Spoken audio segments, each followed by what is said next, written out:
जब आपको बाबा ही बनना था तो IIT, research, travel photography, cinema बनाना, लाखों रुपए पगार की कनाडा की नौकरी, ये सब क्यों किया आपने? नहीं, उसका फ़ायदा होगा ना। अभी अभी उस सब का जो ज्ञान मैंने अर्जित किया, उस ज्ञान को मैं इकट्ठा कर सकता हूँ ना, और उसका आध्यात्मिकता के हिसाब से भी देख सकता हूँ कि अब ये से जो जितनी भी कलाएँ हैं, जो 64 कलाएँ बोली गई हैं, उनमें से तुमने कितनी सीखी हैं। तो वो भी तो आध्यात्मिक ज्ञान ही है ना, उन सब चीज़ों को सीखना, चाहे वो विज्ञान हो, चाहे इंजीनियरिंग हो। अब इंजीनियरिंग कैसे काम करती है, आप उसकी विधा को देखोगे ना, तो कैसे जुड़ती है। जब इंजीनियरिंग समझ में आएगी तब आपको फिर तंत्र भी समझ में आएगा, यंत्र भी समझ में आएगा, क्योंकि वो भी इंजीनियरिंग के हिसाब से बना हुआ है। ट्रायंगल जो शेप है ज्योमेट्रिक, अब आप ज्योमेट्रिक समझोगे तो उसको आप समझ रहे हो कि वो अध्यात्म के अंदर तो कोई साइंस है ही नहीं, उसके अंदर ही असली विज्ञान है। ये लोग कहते हैं ज़्यादा पढ़ लेता है तो उसका दिमाग ठीक नहीं रहता, वो बावरा हो जाता है। और सोशल मीडिया आप देखें, वो लोग कह रहा है कि ये तो अपना छोरा बावरा हो रखा है। आपकी भाषा में, आपके प्रदेश यानी हरियाणा में लोग ऐसा बोल रहे हैं। हरियाणा में तो जब मैं पहले गया था बात कर रहे थे तभी ऐसे ही बोल रहे थे तो उसमें तो ठीक है। बुरा लगता है या कैसा लगता है? नहीं, वो बस अभी यही तो सीखा है ना कि अब बहुत ट्रेनिंग के बाद ये समझ में आया कि संसार जैसा है उसको मानना पड़ेगा कि ऐसा ही है। अच्छा, आपके माता पिता क्या राजी हैं? क्योंकि जब तक आप संन्यास तब तक नहीं ले सकते जब तक माँ से, पिता से आज्ञा न ले, खासतौर पे माता जी से आज्ञा न हो जाए। तो क्या घर वाले राजी थे कि इतना पढ़ाई की, आईआईटी जो सपना होता है बच्चों का, वो आपने किया और फिर अचानक आपने अपनी सारी पैटर्न चेंज कर दी? नहीं, ऐसा कुछ नहीं था ना। मैं तो घर वालों से ओएमपी बोलता था, वहाँ पे बैठ के भी साधना करता था। तो अब वो उस टाइम पे भी मैं उनको भी बोलता था कि भाई मैं इस चीज़ को समझ रहा हूँ कि ये सब चीज़ें कैसे काम करती हैं। माता पिता आपके राजी हैं? आदेश कर दिया आपने? नहीं ना, उनको तो वही लगा कि अब ये भगवान का नाम लेने लग गया है, अब तो गए याद से, ये तो पूरा पागल हो गया है। इस भेष में कितने दिनों से आप हैं? यानी अपनी सब कुछ बैकग्राउंड को छोड़ करके जो ये आप धारण किए हैं स्वरूप, कितना वर्ष हो गया? जब मैं भेष तो बदलता रहता हूँ अलग अलग जगह पे, उसके हिसाब से। कितने वर्षों से आप सब कुछ त्याग किए? यही बोला ना, 3.5 साल मान लो। और सब कुछ त्यागने का तो मतलब वो अंदर बाहर होता रहता ना, वो तो वैसे ही संसार के अंदर तुम कम जाते हो, कभी बाहर आ जाते हो थोड़ा सा, फिर थोड़ा ज़्यादा जाते हो।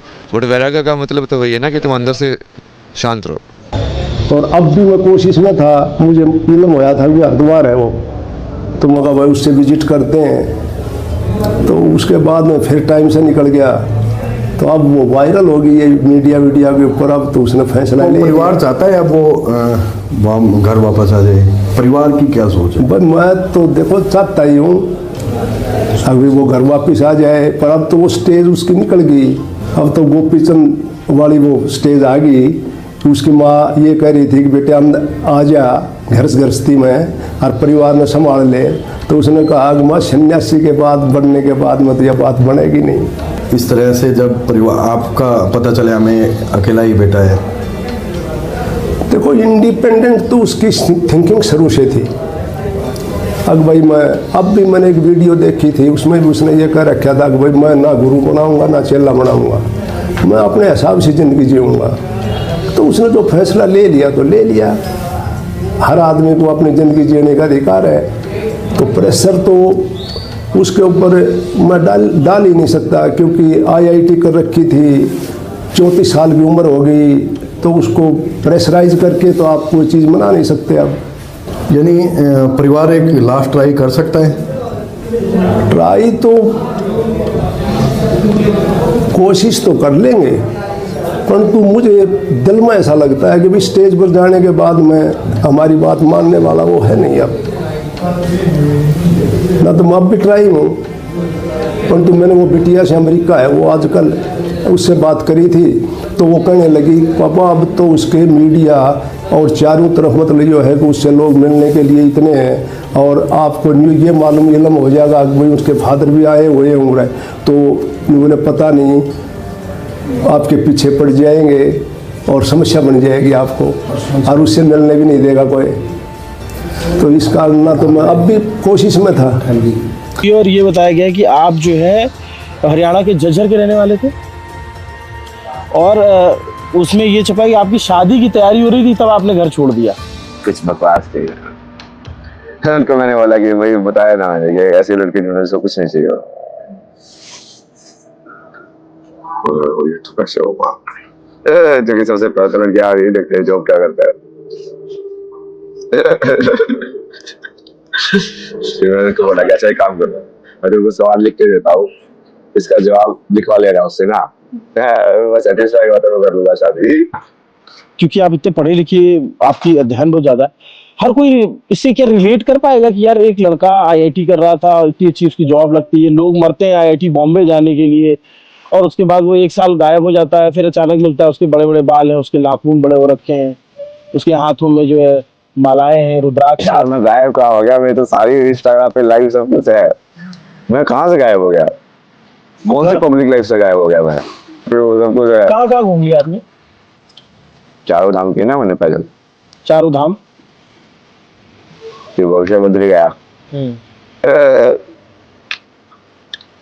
सबसे ज्यादा आपको ऊर्जा कहाँ लगी कि इस धाम में सबसे ज्यादा लगता है कि यहाँ मुश्किल है पहुंचना और यहाँ पे ऊर्जा ज्यादा है? धाम की ऊर्जा तो आधी खराब करके रखी है लोगों ने। अच्छा। तो अभी आधे पुजारी वुजारी बैठे हुए ऊपर, सब बिजनेस चल रहा है। चीज़ अगर हिंदुइज्म की बात करी जाए या सनातन की हम बात करी जाए, सनातन परंपरा में हिंदुइज्म को आप मानते हैं या सनातन का विस्तार आप कहाँ तक? सनातन तो बहुत बड़ा है ना, बाकी सब भी सनातन के हिस्से है ना। ये सिख जो है, बुद्धिज्म जो है, जैनिज्म जो है, इवन टाओइज्म जो इजिप्ट का है, उसको उस पूरे को आप सनातन बोलोगे ना। मतलब सनातन को एक जगह से रिस्ट्रिक्ट करने के बजाय उसकी कोर डेफिनेशन में जाओ ना। क्या है डेफिनेशन सनातन? इटर्नल, जो अनंत, सनातन अंत नहीं हो जिसका, तो वो जिस चीज का अंत नहीं है वो चीज क्या है, वो है सनातन। वही सत्य है, वही शिव है। शून्य, शून्य का कोई अंत नहीं होता कभी। शिव क्या है? वही ना, अनंत, आदि और अंत। क्योंकि शून्य से ही शुरुआत होती है और शून्य पे ही खत्म होता है। आदि भी वही है और अंत भी वही है। बीच में तुम खेलते रहते हो बस एक नाटक माया का खेल, जो अभी हम खेल रहे हैं। हम आप नाटक खेल? हाँ, तो नाटक ही नहीं खेल रहे, नाटक ही तो खेल रहे हैं। आप ये सवालों का सीरियसली हो गया, आप पूछ रहे हो कि ये बहुत सीरियस चीज़ है, मैं सीरियसली होकर जवाब दे रहा हूँ, जो कि सबको पता है ये सब तो कुछ फर्क नहीं पड़ने वाला है। क्यों? अरे ये सब आपको समझ में आएगा, कभी कभी मौत का ख्याल देखना, एक करके देखो ना। मान लो आपको पता चला 1 घंटे में आप मरने वाले हो, आप क्या करोगे? बैठ के इंटरव्यू लोगे? क्या करोगे? ये पता कहाँ चलेगा 1 घंटे में? नहीं पता चल गया, मान लो कितने सारे कैंसर पेशेंट होते हैं, उनको पता चल जाता है भाई 1 साल में मर जाएंगे।